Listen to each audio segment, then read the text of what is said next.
Part 5, Similar Objects, Scale Models, and Scale Diagrams. Similar objects. In grade 9, similar objects were introduced. Recall that two objects are considered similar if they have the following characteristics. They are the same shape. Squares and circles are not similar. Corresponding angles are equal. So if you have the apex of a triangle and the apex of another triangle, those two apexes need to be the same size. All right. And the ratio of corresponding sides is the same for all sides. All right. So, three-dimensional scale diagrams. Okay, so far we've dealt with linear, we've dealt with areas. Now we're going to do 3D. Scale diagrams can be used to represent three-dimensional shapes as well. To create a scale diagram, an appropriate scale has to be determined. Again, notice the scale factor, or in our case, K. The scale factor depends on the dimensions of the original shape and the size of the diagram that is required. Remember that any side length of an object divided by the corresponding measurement of the similar object can be used to determine that scale factor. Once a scale factor is determined, a scale model of an object can be constructed.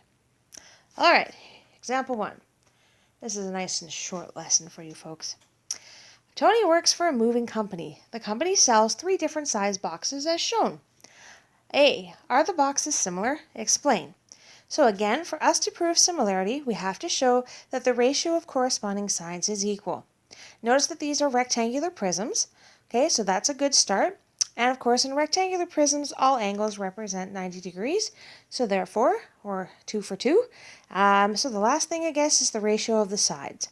Okay, so let's first of all deal with the ratio of, let's see, we'll go from the top box to the middle box. So if we look at the 60, that corresponds to the 30. Oh, sorry, to 40. Okay, good.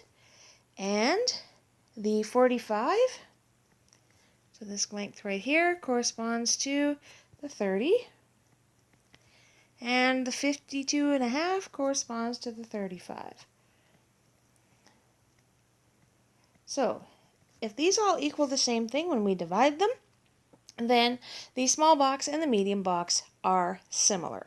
So, 60 divided by 40, 1.5. 45 divided by 30, 1.5. And 52.5 divided by 35, guess what? 1.5. If you don't believe me, feel free again to pause the video and try dividing all of those things on your calculators. Okay, so we know that small is indeed similar to medium. Okay, remember that's that little squiggly line means similar to. Alrighty. Let's see if large and medium are similar. So we will go 60 to 45. And that should be the same as 80 to 60. And also 70 to 52.5. Good, so again, feel free to pause the video and type those onto your calculator. So 60 divided by 45 is 1.3 repeating. 80 divided by 60 is 1.3 repeating. And 70 divided by 52 is 1.3 repeating. So because the ratio of all sides is the same, then medium is similar to large. Awesome. Last, we're going to prove then that medium or large and small are similar.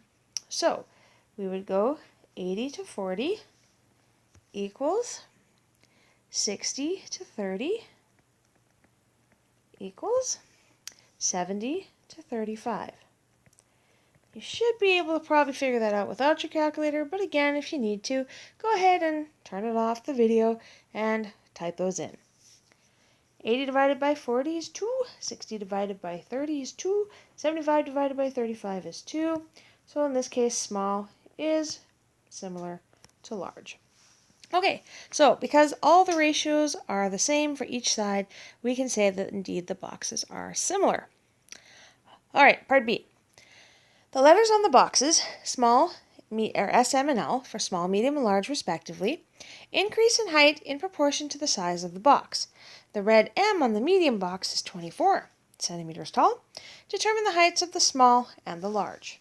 Okay, so the relationship between small and medium is 1.5. So medium is going to be bigger. So that would be, and these are linears, so k times the small. So if I'm looking for small, we're going to take the medium and divide by the k. So the medium is 24 and k is 1.5, so it should work out to be 16. Okay, good.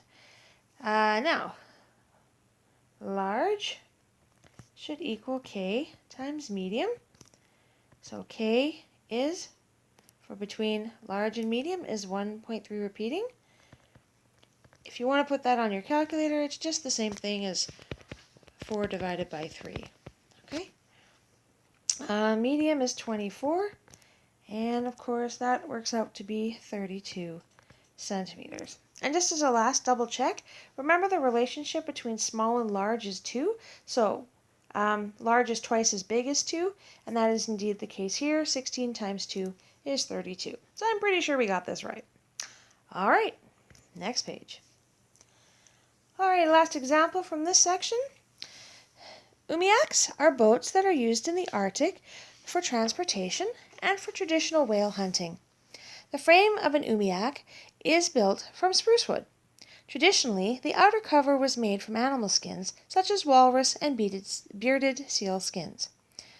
But today, it can be made from ballistic nylon. Yay for the seals and the walrus. A umiak is 32 feet long with a beam width of 48 inches. Determine these dimensions on a scale model built using the scale ratio of 1 to 24.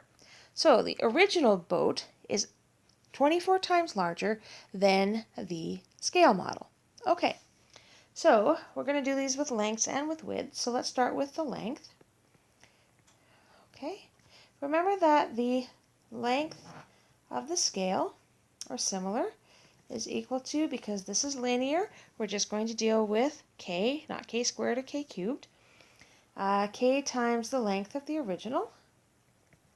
Okay, so our k value is 1 over 24, because remember that the image is going to be smaller than the original here, and the original length was 32 feet.